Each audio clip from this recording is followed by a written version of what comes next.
So, hi guys! Good morning! So, muna karon ang amunang lag sa 2026. January trip na mo sa Mount Hermon. Kadugay na kayo may nagpaabutan nga trip tungod gani atong kagubot. So tungod ato pila puta ka tuig atong gipakulba-kulbaan, gipakurat-kuratan. Ug unsa ni atong mga feeling no nga kakulba ang sabi na tanan. Ultimo magling lang atong cellphone no makulubatan na dayon ta. Dito ka o kuan kakuyaw sa mga kagubot sa una. So mo to na moratag na kanang kuan sa mga trip diring dapita pila ka tuig jud after diri pa gito sa una jud sila nagtago ay. So makita na ko sa una nga na kanang picture diri nga mga sundalo bitaw kuan jud diri sa Katugnaw. Lahat yung gaantos ang Katugnaw diri para magbantay diri sa border. So kani daing Mount Hermon kay makita nimo diri ang border sa Syria og sa Lebanon ya katong mga time to ang Lebanon pod sige po pangatake din sa Israel.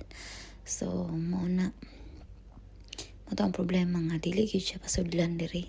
Bisan pagbaga kay nagsinotong ni aging mga tuig serado gyud siya tungod sa kagubot.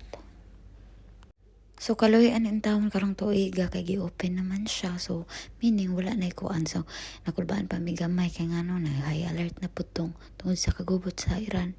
Basing mga na pud ba na napoy kuan sa Israel pero may gani wala lang gyud no. Wala gyud nagapil-apil ang Israel sa mga inganan karong mga tuiga. Sana karong mga tuiga 2026 padayon gihapon ang kalinaw no para maka lag-lag na pud daghang mga lugar sa diri sa Holy Land. So daghang mga lugar pa ato ang pwede atuan karong mga tuiga.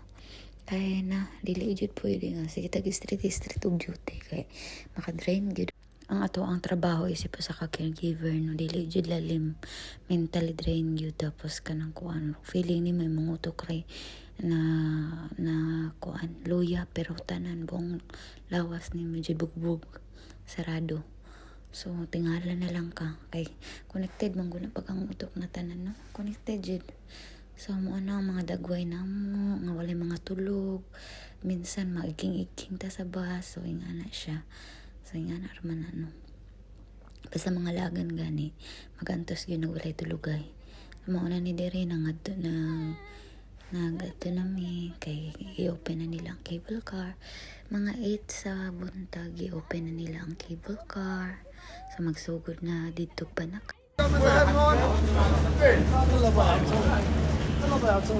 Hello. Bye. thank you.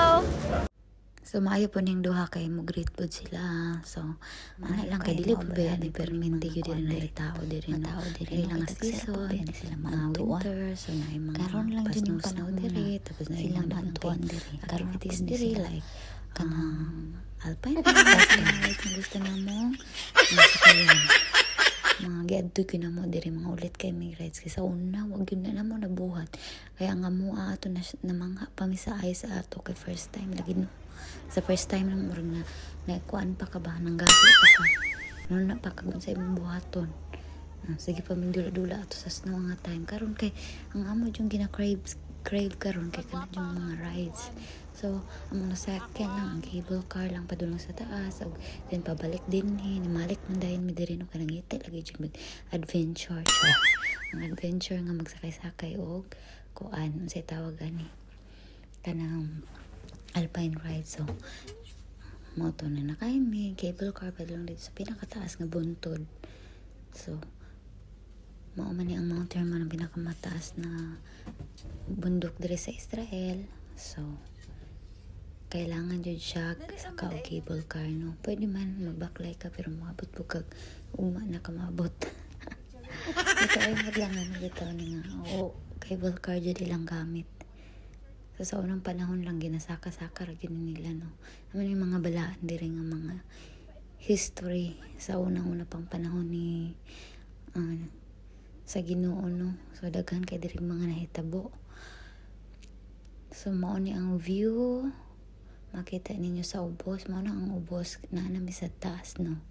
So cable car ang means of transportation diri patulong sa taas. So high tech ay ang Israel no bisag asa Kahimo jud paagi para makasaka lang dito sa taas.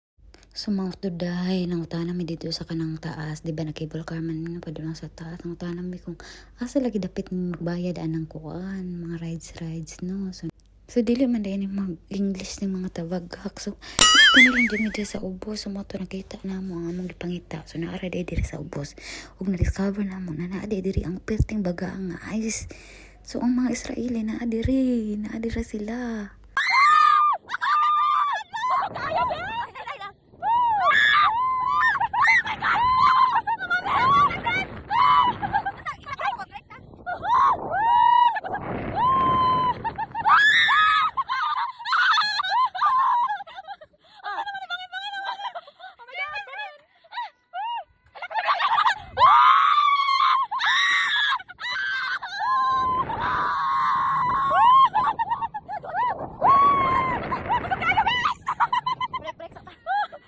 Banggaan na ano.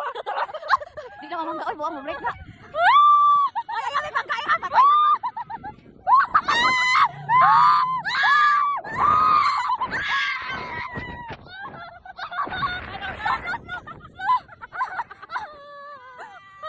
Sige, sige pa.